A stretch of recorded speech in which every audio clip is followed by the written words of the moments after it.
नमस्कार, news for education में आपका स्वागत है। तो शिक्षा विभाग में लगे हुए संविदा कार्मिकों के लिए समाचार है, जो अभी वर्तमान में पंचायत शिक्षक एवं विद्यालय सहायक के पद पर कार्यरत हैं। पिछले कई दिनों से इनका अनुभव के संबंध में डाउट था कि पंचायत सहायक का कितना अनुभव अभी वर्तमान में बन गया है और पंचायत शिक्षक एवं विद्यालय सहायक का कैसे अनुभव काउंट होगा, और वर्तमान में हम आज की डेट में नियमित स्क्रीनिंग प्रक्रिया में शामिल है या नहीं। इस संबंध में ये मैं पूर्ण वीडियो लेके आया हूँ। आप इस वीडियो से डाउट क्लियर कर सकते हैं कि हमारा वर्तमान में किस तारीख को या किस समय हमारा नियमितीकरण की स्क्रीनिंग प्रक्रिया शुरू होगी। तो चलिए वीडियो को हम शुरू करते हैं। तो साथियों, ये मैं पंचायत सहायक का जो कुल सेवा अनुभव टोटल कितना बना है उसका मैं संपूर्ण एक लिखित में पूरा डाटा लेके आया हूँ, जिसमें आपको दिखाई दे रहा होगा कि पंचायत सहायक का कार्यकाल का जो मैंने कॉलम इस तरह बनाया है, और जो वर्तमान में अभी विद्यालय सहायक एवं पंचायत शिक्षक का कार्यकाल बना है वो इस तरह मैं कॉलम बनाया है। पंचायत सहायक की नियुक्ति जैसे माने तो 22 मई 2017 है, और CSR रूल 2022 के अनुसार उनकी नियुक्ति दिनांक 12 दिसंबर 2022 है। अब बात आती है कि अनुभव की गणना कैसे होनी है और उसका आधार दिनांक क्या है।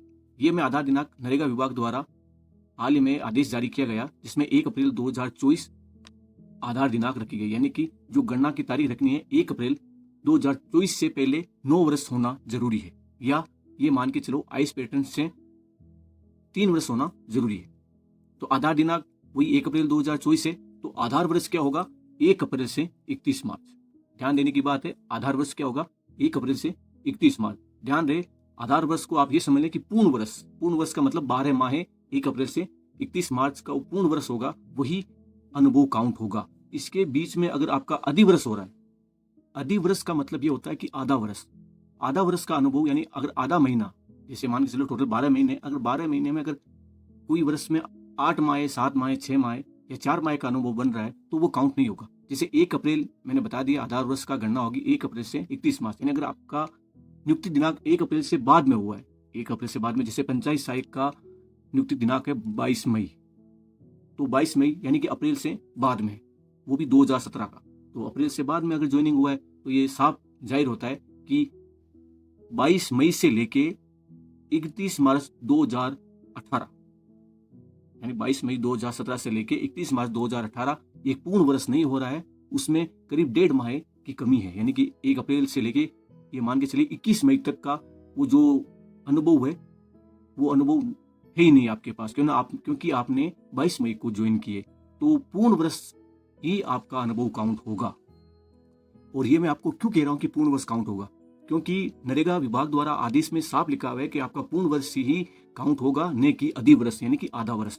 तो नोट, पूर्ण वर्ष को 1 वर्ष माना जाना है और अधिवर्ष का अनुभव काउंट नहीं होगा। ये मनरेगा विभाग द्वारा के आदेश के आधार पर मैं कह रहा हूँ। और आप अगर इसको डाउट क्लियर करना चाहते हैं तो आप नरेगा विभाग का आदेश देख लेना, उसमें साफ लिखा हुआ है आधार दिनांक 1 अप्रैल 2024, और वो भी पूर्ण वर्ष से गिना जाना चाहिए।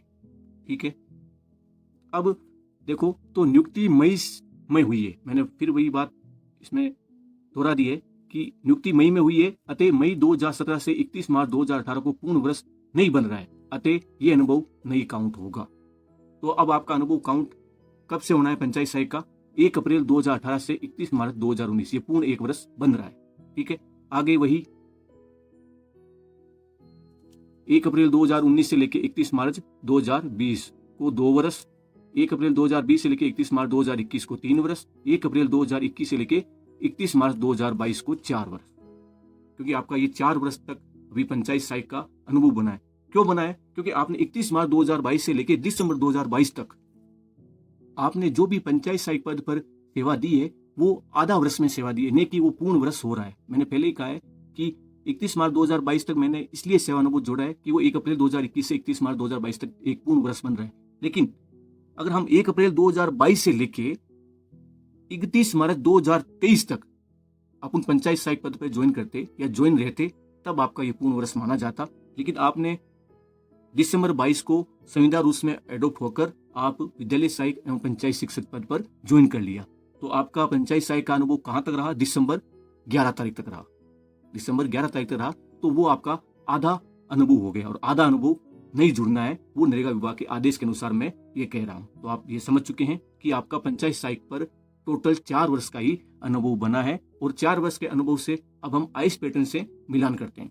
तो अतः पंचायत सहायक पद पर पूर्ण वर्ष का अनुभव 4 वर्ष हुआ, क्योंकि 1 अप्रैल 2022 से 12 दिसंबर 2022 भी अधिवर्ष का अनुभव है और अधिवर्ष का अनुभव नहीं जुड़ना है, ये अनुभव काउंट नहीं होगा। अब 4 वर्ष अनुभव पर आईएस पैटर्न हम लगाते हैं तो 4/3 बराबर 1 वर्ष से अधिक या 1 वर्ष से ज्यादा या लगभग 1.5 वर्ष के करीब आपका अनुभव बन रहा है।